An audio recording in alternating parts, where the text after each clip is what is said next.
Capítulo 5.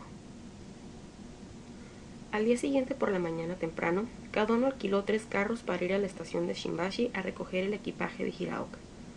Había llegado hacía ya algún tiempo, pero como la pareja no tenía residencia fija, lo dejaron guardado en la consigna. Teniendo en cuenta el tiempo necesario para ir a buscarlo, cargarlo, volver y descargarlo, en total supondría no menos de media jornada de trabajo. A menos que se dieran prisa, no lo lograrían, de modo que Daisuke apremió a Kadono nada más levantarse. El shoshi respondió con su habitual desparpajo. No creía que hubiera ninguna prisa, y por eso se permitía el lujo de responder con tal despreocupación. Pero cuando Daisuke le explicó los detalles concretos, en su cara comenzaron a atisbarse signos de inquietud. Cuando le dijo además que después de llevar el equipaje tenía que quedarse en la casa para ayudar hasta que todo estuviera limpio y listo, se puso en marcha sin demorarse un minuto. Le dijo a Daisuke que no se preocupara y salió a toda velocidad. Daisuke se quedó en casa y leyó hasta pasadas las 11. De pronto se acordó de la historia de un hombre llamado D'Annunzio, que al parecer había decorado una parte de su casa en azul y otra parte en rojo. La razón que esgrimió D'Annunzio para justificar su decisión era que esos 2 colores representaban a la perfección los 2 principales humores de la existencia. Por tanto, las habitaciones en las que quería dar rienda suelta a su entusiasmo y su alegría, como la sala de música o el estudio, las mandó a pintar de un rojo tan intenso como fuera posible. Los dormitorios y sus anexos, donde supuestamente reposaba el espíritu, se pintaron en tonos azulados. El poeta satisfizo de esa manera sus deseos aplicando una teoría psicológica muy en boga en aquella época. Daisuke se extrañó de que un hombre tan fácilmente excitable como D'Annunzio quisiera tener habitaciones pintadas en rojo, un color que se consideraba un potente estimulante. A él personalmente no le resultaban muy agradables esos colores tan vivos pintados en las entradas de los templos. Si de él dependiese, le gustaría reposar la mente y dormir en paz rodeado de un verde profundo. En una exposición en la que había asistido unos días antes, alguien le había mostrado un cuadro de Aoki con una esbelta mujer sumergida en el fondo del mar. De todos los cuadros expuestos, ese fue el único que le pareció ejecutado con maestría y que le produjo verdadero placer visual. A él mismo le hubiera gustado sumergirse en una atmósfera sosegada y silenciosa como aquella. Daisuke salió al engawa y percibió el verdor que crecía por todas partes en el jardín. Las flores ya se habían caído y era el turno de los primeros brotes y hojas. Sintió como si aquel verde radiante le estallara en la cara, pero le complació comprobar que todavía había tonos más tenues en algunos rincones bajo aquella explosión de color que deslumbraba los ojos. Se puso un sombrero de seda y con su ropa de calle salió de la casa. Cuando llegó a la nueva residencia de Hiraoka, la puerta estaba abierta y todo parecía desierto. Por lo visto, el equipaje no había llegado todavía y no había ni rastro de la pareja. Tan solo un hombre con aspecto de conductor de ricksha fumaba sentado en el engawa. Daisuke le preguntó y el hombre respondió que sí, que efectivamente la pareja había estado ahí, pero que al comprobar cómo marchaban las cosas y que el equipaje no llegaría hasta pasadas las 12, se habían vuelto a marchar. ¿Vinieron juntos el señor y la señora? Sí, estaban juntos. ¿Y se marcharon juntos? Sí, juntos. El equipaje estará aquí pronto. Gracias por su ayuda, dijo Daisuke antes de volver a salir a la calle. Se fue hasta Kanda, pero no tuvo ganas de detenerse en el hostal de Hiraoka. Por alguna razón no podía dejar de pensar en la pareja, especialmente en Michiyo. Al final se decidió a entrar. Comían sentados uno junto al otro. En el umbral de la puerta, sentada de espaldas al pasillo, esperaba una camarera con una bandeja apoyada en el regazo. Daisuke les llamó desde ahí. Hiraoka se sobresaltó al verlo. Le explicó que tenía los ojos rojos por la falta de sueño de los últimos 2 o 3 días. Michiyo dijo que exageraba y se rió. Daisuke sintió cierta lástima, pero también alivio. Rechazó su invitación a quedarse y salió para ir a comer a alguna parte. Después se cortó el pelo, fue a Kudan y de regreso a casa se acercó de nuevo a ver cómo marchaban las cosas con la mudanza. Con el pelo recogido con un pañuelo, arremangada y el largo kimono interior a la vista, Michiyo supervisaba el desembalaje del equipaje. Una sirvienta del hostal donde se habían alojado les ayudaba. Hiraoka cortaba las cuerdas que rodeaban una caja de mimbre colgada en el engawa, y al ver a Daisuke sonrió y le preguntó si no quería echarles una mano. Cada uno se había quitado la hakama, y con el kimono también arremangado, cargaba una cómoda ayudado por el conductor del ricksha. «Sensei, ¿qué le parece la pinta que tengo?», preguntó, no sin advertir a Daisuke que no se riera de él. A la mañana siguiente, mientras Daisuke desayunaba y tomaba su té, cada uno entró en la habitación, resplandeciente con la cara recién lavada. ¿A qué hora volvió a casa anoche, Sensei? Estaba tan cansado que me quedé dormido nada más llegar y no me enteré de nada. ¿No me vio? Es típico de usted. ¿Qué hora era cuando regresó? ¿Dónde estuvo? Como de costumbre, hablaba sin ton ni son, y sin pensárselo mucho. Con aspecto circunspecto, Daisuke se limitó a decir: Espero que te quedases hasta que todo estuviera limpio y arreglado. Sí, sí, lo dejamos todo perfectamente ordenado. Nos dimos una buena paliza. Sería muy distinto si la mudanza fuera la nuestra, ¿sabe? Había tantas cosas. Okusan estaba ahí parada en medio de la habitación, completamente en blanco mirándolo todo sin saber qué hacer. Era muy gracioso verla así. No está muy bien de salud. Supongo que no. Me pareció demasiado pálida. Justo lo contrario que el señor Hiraoka. Él tiene una buena constitución, ¿no le parece? Me sorprendió cuando fuimos juntos a los baños públicos después de acabar. Daisuke se retiró pronto a su estudio y escribió 2 o 3 cartas. Una de ellas iba dirigida a un amigo suyo que vivía en Corea, para agradecerle una porcelana que le había enviado. Otra era para pedirle a su cuñado en Francia una estatuilla de Tanagra muy barata. Pasadas las 12, cuando salió para dar una vuelta, miró en la habitación de cada uno. Estaba tirado sobre el tatami profundamente dormido. Al observar su inocente respiración, Daisuke sintió envidia. A él le había costado mucho conciliar el sueño la pasada noche. El reloj de bolsillo que acostumbraba tener junto a él hacía un ruido tremendo. Lo había metido bajo la almohada, pero a pesar de todo, el constante tic-tac seguía resonando en su cabeza. Sin poder quitárselo completamente de en medio, al final logró quedarse dormido. Sin embargo, incluso en los más profundos recovecos de su sueño, siguió siendo consciente de la presencia de una especie de máquina de coser que no dejó de dar puntadas durante toda la noche, con su aguja viajando incesantemente a lo largo y ancho de su cabeza. En un momento determinado y sin darse cuenta, el ruido se había transformado en el zumbido de unos insectos que llegaba desde los arbustos de la entrada de la casa. Al seguir el hilo de sus sueños hasta ese punto, Daisuke descubrió la amenaza que se extendía en el espacio que mediaba entre el sueño y la vigilia. Daisuke era de esa clase de personas que una vez que se inquietaban por algo, no importaba qué, no dejaban de perseguirlo hasta sus últimas consecuencias. Además, con una capacidad innata para evaluar la locura que producían las obsesiones, se veía doblemente forzado a ser consciente de ello. 3 o 4 años antes, se había enfrentado al proceso por el cual su mente despierta entraba en el reino de los sueños. Por la noche, cuando se metía entre las sábanas y empezaba a dormirse placenteramente, pensaba: eso es, así es como tengo que quedarme dormido. Pero tan pronto como lo pensaba, se desvelaba. Cuando lograba adormecerse otra vez, volvía a pensar: aquí está el sueño de nuevo. Noche tras noche le asediaba la inquietud y se repetía el mismo proceso 2 o 3 veces. Al final se sentía asqueado, quería escapar de su agonía y pensaba de sí mismo que era un estúpido. Apelar a su mente consciente con el fin de aprender su inconsciente y tratar de ordenar ambos estados en un mismo tiempo era como encender una vela para investigar cómo iluminaba la oscuridad, o detener una fuerte sacudida para estudiar sus movimientos. Al llegar a esa conclusión, pensaba que nunca más sería capaz de conciliar el sueño. Lo sabía perfectamente, aunque cuando llegaba la noche se seguía sorprendiendo del momento en el que el sueño lo vencía. En un año, el problema desapareció sin que él se diera cuenta. Se despertaba y al reflexionar sobre el sueño de la noche anterior le invadía un extraño sentimiento. Se le ocurrió entonces que sería más apropiado desechar esa parte de su conciencia que le inquietaba sin darse cuenta siquiera. Rendirse como si se tratara de un sueño en progreso. También se preguntó si todo lo que le sucedía no era sino la evidencia de una demencia incipiente. Hasta entonces nunca había pensado que pudiera volverse loco, pues nunca había sido especialmente vehemente y para él ambas cosas iban indisolublemente unidas. 3 días después de la mudanza, ni Daisuke ni Kadono tuvieron noticias de Hiraoka.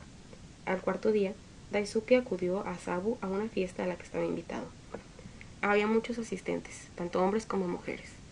El invitado de honor era un inglés exageradamente alto, supuestamente relacionado con miembros del parlamento y hombre de negocios, y su mujer llevaba gafas. Era muy bella, casi demasiado bella para haber ido a vivir en un lugar como Japón. Sostenía con orgullo un parasol pintado al estilo Gifu, que no era capaz de imaginar cómo había conseguido. El tiempo fue extraordinario aquel día. Mientras disfrutaba del jardín donde se celebraba la fiesta, vestido con su levita y bajo el penetrante cielo azul, tuvo la sensación de que el verano se extendía desde sus hombros hasta su espalda. El inglés frunció el ceño y miró el cielo para admirar lo hermoso que estaba. Su encantadora mujer asintió.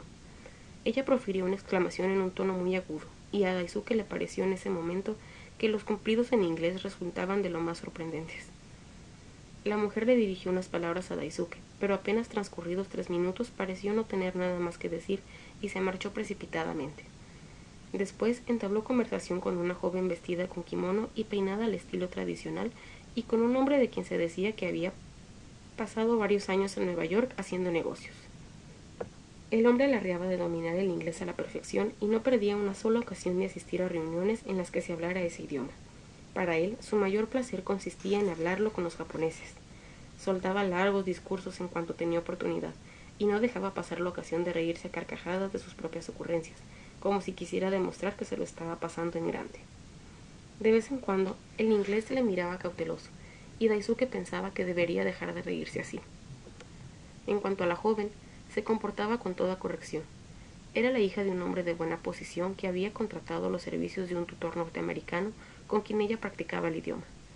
A Daisuke le pareció que destacaba más por su dominio del inglés que por su apariencia, y por eso la escuchaba totalmente impresionado. No le habían invitado por conocer personalmente al anfitrión. La invitación le llegó gracias a la posición social y a las extensas relaciones de su padre y su hermano. Hizo una ronda de cortesía para saludar a todos los invitados con una reverencia, y una vez terminó, se dedicó a deambular. Al final se encontró con su hermano. «¿Has venido?», dijo Seigo, sin siquiera darle la mano o hacer gesto de quitarse el sombrero. «Hace un día precioso, ¿verdad?». Daisuke no era precisamente bajo, pero su hermano era aún más alto, y por si fuera poco, había ganado peso los últimos años, lo que le confería un aspecto más impresionante y respetable. «¿Por qué no te mezclas un rato con la gente y aprovechas para hablar con los extranjeros?», preguntó Daisuke. «No, jamás», respondió Seigo con una mueca. Empezó a juguetear con una cadena de oro que colgaba sobre su gran estómago. «Los extranjeros son muy complacientes, ¿no te parece?». «Demasiado para mi gusto, y además muy aduladores, incluso cuando se ponen a hablar de lo bueno que hace. Usan tantas palabras para alabar el tiempo porque no queda más remedio que hacerlo, pero a mí me parece que hace demasiado calor». «A mí también», dijo Daisuke. En ese momento, como si estuvieran sincronizados, ambos sacaron sus pañuelos blancos y se limpiaron el sudor de la frente. Los dos llevaban pesados sombreros de seda. Los hermanos caminaron hasta un lugar a la sombra, justo al final de la pradera, y ahí se refugiaron del sol. No había nadie alrededor. Parecía que el otro lado del jardín había comenzado algún tipo de entretenimiento. Seigo lo miraba con su habitual y familiar expresión. Al observarle, Daisuke pensó que de ser como su hermano, tampoco él se comportaría de manera muy distinta, tanto si estuviera en casa como en un acto social. Probablemente no existía nada por lo que interesarse cuando uno se hacía tan mundano, y eso le parecía muy triste. «¿Qué hace padre hoy?», preguntó Daisuke. «Ha ido a un recital de poesía». Seigo contestó sin variar mínimamente su expresión, pero a Daisuke aquello le pareció divertido. «¿Yumeko?». «Se está ocupando de unos invitados». Pensó que su mujer le reprocharía en algún momento el haberla dejado sola con esa responsabilidad. Esa idea también le resultó divertida. Daisuke sabía perfectamente que Seigo siempre aparentaba estar muy ocupado, pero que prácticamente la mitad de su tiempo lo ocupaba en acudir a reuniones como aquella. Sin la más mínima insinuación de desagrado ni palabras de queja, su hermano bebía, cenaba y hablaba con mujeres a todas horas. A pesar del esfuerzo que representaba, nunca aparentaba fatiga, y siempre mantenía un comportamiento sereno. Con su compostura casi mística, el resultado era que no hacía más que engordar año tras año. Daisuke no podía sino sentir admiración por sus capacidades. Que pudiera ir a las casas de las geishas, aceptar invitaciones para almorzar, ir a su club, despedir a gente en la estación de Shimbashi, encontrarse con otros después en Yokohama, acudir a Oiso para atender la llamada de alguien. Todo lo cual acababa en largos encuentros que le ocupaban de la mañana a la noche, sin que por ello aparentase estar triunfante o abatido. Debía ser porque estaba muy acostumbrado a ese tipo de vida, pensó Daisuke. Probablemente le sucedía lo mismo que a las medusas. Flotan en el océano y no les parece por ello que el agua esté salada. Daisuke se sentía agradecido por el carácter de su hermano. Al contrario que su padre, nunca hasta ese momento le había sermoneado. Ese tipo de palabras altisonantes como principios, doctrina o filosofía de la vida jamás salían de sus labios, y resultaba difícil saber si él mismo compartía semejantes creencias. Nunca había mostrado ninguna preocupación por tales cosas. Era una persona maravillosamente corriente. Sin embargo, no era especialmente divertido, y para conversar Daisuke prefería de lejos a su cuñada. Cada vez que veía a su hermano, era seguro que antes o después diría cosas del tipo: ¿cómo va todo? ¿No ha habido un terremoto en Italia? ¿Han depuesto ya al emperador de Turquía? También podía referirse a cosas más cercanas y decía: los cerezos de Mukojima ya no son lo que eran. Encontraron el otro día una serpiente enorme en las bodegas de un barco en Yokohama, o el tren ha atropellado a alguien. Casi siempre se trataba de asuntos publicados en la prensa. Charlaban de infinidad de temas inofensivos y no importaba cuánto tiempo lo hiciesen, él nunca desfallecía. Sin embargo, también había ocasiones en las que hacía preguntas tan peculiares como cuál era el nombre póstumo que le habían dado a Tolstoy, o quién era el novelista más grande en la actualidad en Japón. En otras palabras, la literatura le resultaba completamente indiferente, y por tanto era increíblemente ignorante. Pero cuando formulaba sus despreocupadas preguntas, se mostraba tan alejado del respeto o del desprecio que a Daisuke le resultaba muy sencillo contestarle. Con su hermano, Daisuke nunca sentía ningún estímulo, pero su franqueza le resultaba de lo más conveniente, aunque como estaba fuera todo el día, apenas tenía oportunidad de hablar con él. Su mujer Umeko y sus hijos, Seitaro y Nui, se sorprendían enormemente si Seigo se quedaba en casa un día entero y compartía con su familia las 3 comidas. Por eso, cuando se refugiaron a la sombra, Daisuke pensó que tenía una excelente oportunidad para abordarlo. Quería verte por un asunto. ¿Cuándo tendrás un rato libre?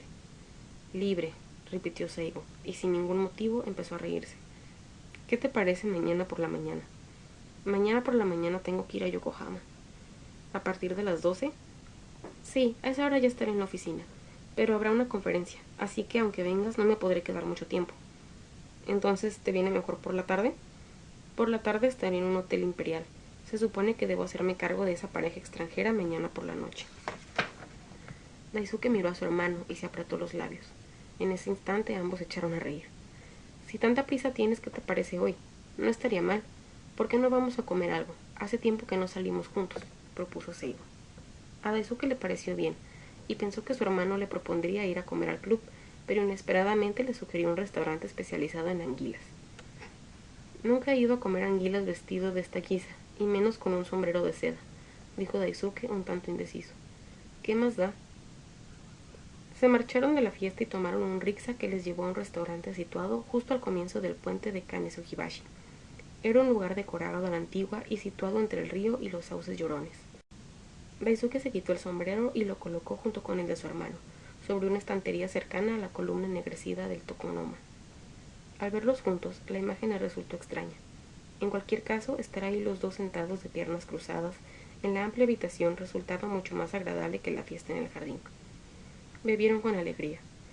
Seigo actuaba como si todo lo que tuviera que hacer fuera comer, beber y chismorrear. Daisuke estuvo a punto de olvidar el propósito de aquella comida, pero después de que la camarera sirviera la tercera ronda, sacó el tema. Ni qué decir tiene que se trataba del préstamo para Michillo. Daisuke nunca le había pedido dinero a Seigo. Era cierto que nada más acabar la universidad abusó de los servicios de una geisha y al final dejó a su hermano para que se hiciera cargo de los gastos. En aquella ocasión, Seigo, en lugar de regañarle, se limitó a decirle que no dijera nada a su padre, y a través de Umeko saldó la deuda. Por esa razón, Daisuke siempre había sentido una cierta obligación hacia él. Desde entonces había necesitado dinero en varias ocasiones, pero se las arregló pidiéndoselo a su cuñada. En efecto, aquella era la primera ocasión en la que tenía que pedírselo directamente a él. A Daisuke su hermano se le antojaba como una tetera sin asa. Nunca sabía por dónde agarrarle y eso también le intrigaba. Empezó a contar la historia de la pareja como si solo se tratase de un chismorreo más. Seigo no daba muestras de impacientarse mientras apuraba el sake, y de vez en cuando emitía un sonido indescifrable como si con ello quisiera ganar tiempo. Cuando la historia llegó al momento en que Michillo le había pedido dinero prestado a Daisuke, se limitó a emitir el mismo sonido. A Daisuke al final no le quedó más remedio que decir: me preocupo por ellos y les prometí que vería qué podía hacer. ¿Eso está bien? ¿Qué te parece? ¿Puedes reunir esa cantidad? No puedo reunir ni un céntimo. No me queda más remedio que pedirlo prestado. ¿A quién? Ese era el punto exacto al que había querido llevar la conversación, y por eso dijo con firmeza: pensé que podría pedírtelo a ti. Miró de nuevo la cara de su hermano.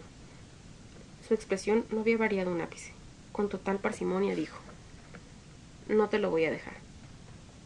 Las razones de Seigo no tenían nada que ver con obligación o amabilidad, ni siquiera con la posibilidad de que no le devolvieran el dinero.